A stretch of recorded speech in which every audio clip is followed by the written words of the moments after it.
Hello दोस्तों, स्वागत है आपका हमारे यूट्यूब चैनल में। दोस्तों, आज की एक ऐसी सच्ची घटना सुनाने जा रहा हूं जिसे सुन करके आपके रोंगटे खड़े हो जाएंगे। दोस्तों, एक महिला होती है जिनका पति है जो कुछ समय पहले बाइक के चलते उनका जो एक्सीडेंट हो जाता है और वो मर जाता है।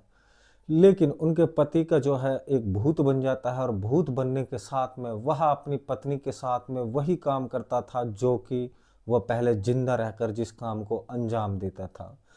दोस्तों, अब यह बात जैसे ही उन महिला के जो परिजन होते हैं, घर वाले होते हैं, वो सुनते हैं तो सुनने के बाद में उन्हें इस चीज़ का विश्वास नहीं होता है। वो कहते हैं कि वो तो मर गया था, आखिर इस प्रकार से वो कैसे आपसे संबंध बना सकता है। तो दोस्तों, आपको ये पूरी घटना है, मैं आपको विस्तार से समझाने की कोशिश करता हूँ। वीडियो में दोस्तों आगे बढ़ने से पहले आपसे एक छोटी सी रिक्वेस्ट रहेगी कि वीडियो को अंत तक ज़रूर देखना है और हमारे चैनल को भी जो है सब्सक्राइब कर लेना है, जिससे कि हमारा हौसला है जो बढ़ता रहे। दोस्तों, ये घटना होती है छत्तीसगढ़ का एक ज़िला लगता है और उसी ज़िले में दोस्तों एक गांव होता है और वहीं की ये एक कहानी होती है। वहाँ दोस्तों एक रजनी नाम की महिला होती थी जो कि कुछ समय पहले विधवा हो जाती है। उनका पति है जो बाइक की एक्सीडेंट की वजह से उनका ऑन द स्पॉट है जो मर जाती है और ममता जो है अब अकेली बची थी, चूंकि उनके अभी कोई बच्चा पैदा नहीं हुआ था।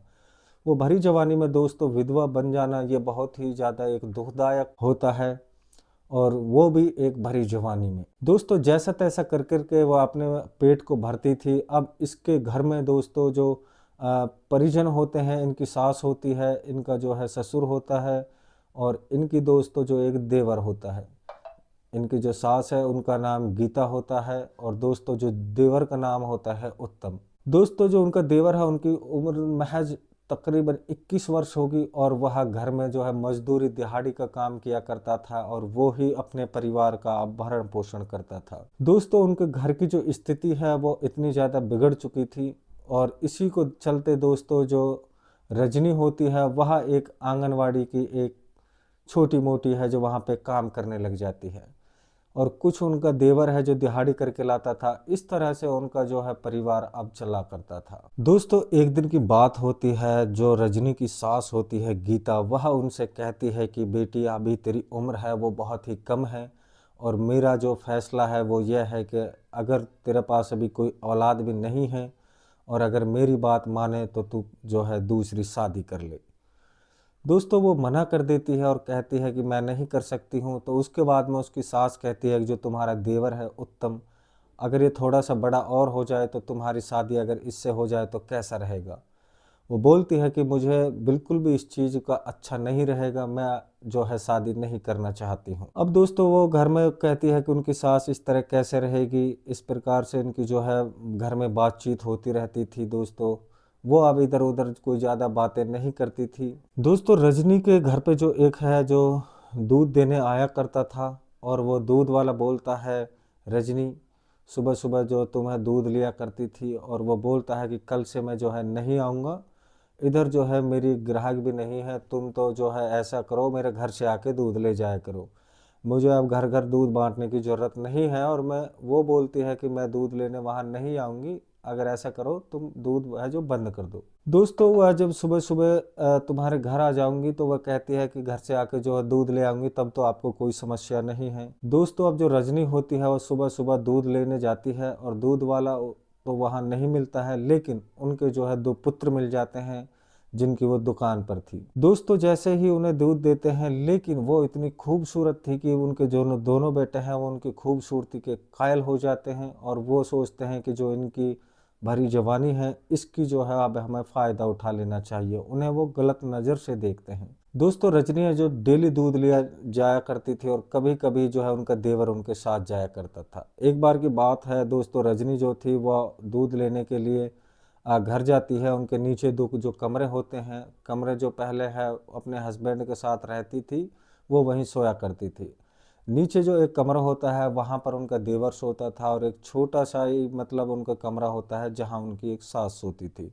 अब होता क्या है कि दोस्तों इनके लेकिन ऊपर एक दरवाज़ा होता है, दरवाज़ा जो है सही से अच्छे से लगता नहीं था। दरवाज़ा था वो थोड़ा कबाड़ तरीके का था, वो हल्का सा उसमें जो खुला स्थान रह जाता था। दोस्तों यानी कि जो ऊपर रहती थी वहाँ किसी का आना तो इतना कठिन था कि कोई नहीं चढ़ सकता था, लेकिन जिनके भाई होते हैं वो अपने जो है कपड़े वपड़ों के काम में व्यस्त होते हैं, तो उनके साथ में उनको लगता है कि इनको जो है संबंध बनाया है, लेकिन किसी को नहीं बताती। अब ऐसा था कि उनके साथ फिर ऐसा ही होता है, वो सहमन जाती है कुछ ना कुछ तो हो रहा है, लेकिन मुझे होश क्यों नहीं है, मतलब मुझको जो है याद नहीं है। थोड़ा सा तो उन्हें एहसास होता है, लेकिन वो सोचती है कि आखिर मेरे कमरे में कौन आता है।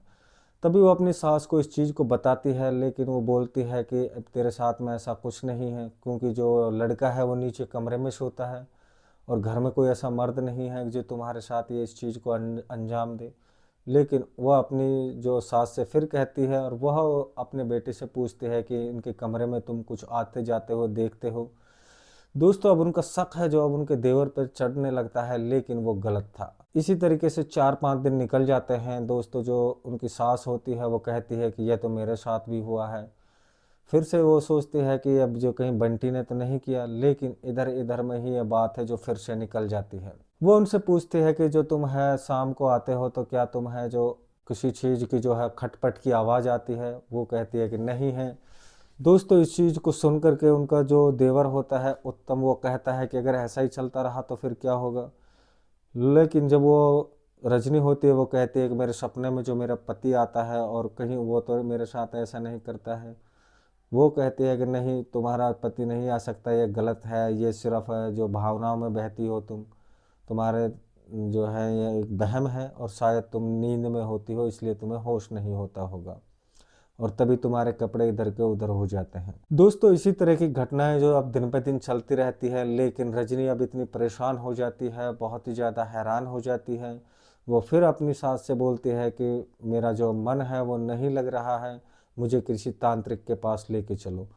दोस्तों इनका इलाज है जो तांत्रिक ही कर सकता था, और वह एक तांत्रिक के पास जाते हैं और वो बोलता है कि पूजा करनी पड़ेगी। वो दोस्तों पूजा वगैरह की हाँ कर देते हैं। उसके बाद वो उनको पैसे वैसे का जो उनका जो ट्रीटमेंट में लगेंगे उनका लेना देना तय हो जाता है। लेकिन कुछ दिन बाद फिर ऐसा ही होता है, तांत्रिक के पास दोबारा जाते हैं, बोलते हैं कि एक लास्ट पूजा और होगी जिससे कि तो उनका जो साया है वो तुम्हारे ऊपर से हट जाएगा। उसका पति का ही साया है, वो तांत्रिक उनसे बोल देता है कि उनको अभी जो है मुक्ति नहीं मिली है। दोस्तों अब वो इधर उधर खूब पूजा पाठ कराते हैं, कुछ दिन तो वो ठीक रहती है और ठीक रहने के बाद में फिर से उनके साथ में यही हाल हो जाता है। दोस्तों तभी उनकी एक दिन अचानक से जो है तबीयत बिगड़ जाती है और तबीयत बिगड़ने पे उन्हें चक्कर आते हैं और वो एक दीवार में जाके लगती है, जिससे का उनका सर है जो फूट जाता है।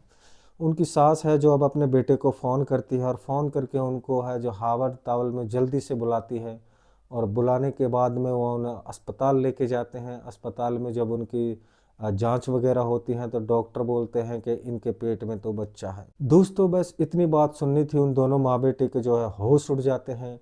और जो उनकी सास बोलती है कि आखिर ये क्या हुआ है, वो अपनी बहू पे अब जोर ज़बरदस्ती कहते हैं कि ये तुमने क्या कर दिया।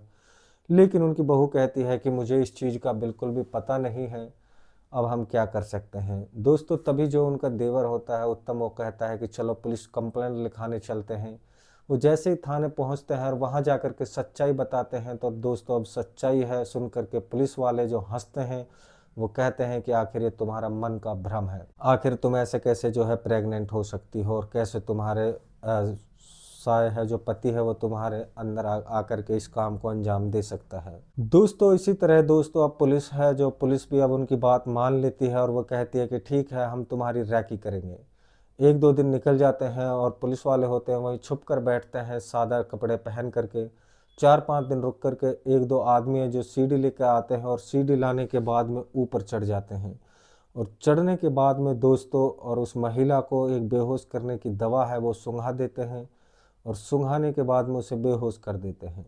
उसके बाद में दोस्तों वो दोनों लड़के होते हैं वो उनके साथ में गलत काम को अंजाम देते हैं।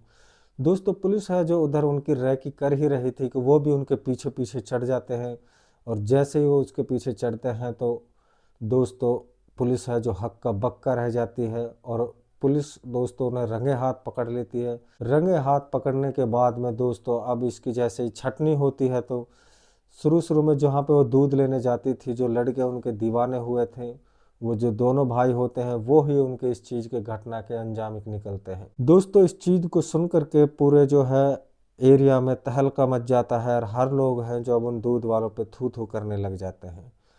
दोस्तों ऐसा करके जो उनका परिवार है अब सुख शांति में हो जाता है। पुलिस उन दोनों लड़कों को पकड़ करके थाने ले जाती है और थाने ले जाने के बाद जब उनसे कड़ी पूछताछ करती है तो वो सच्चाई उगल देते हैं।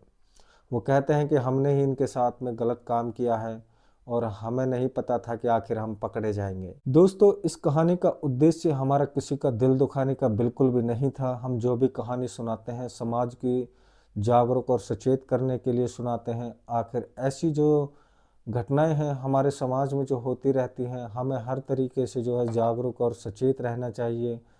दोस्तों आप लोगों से फिर मिलते हैं कल एक नई वीडियो के साथ में। तब तक के लिए मैं लेता हूँ आप लोगों से अलविदा। जय हिंद, जय भारत।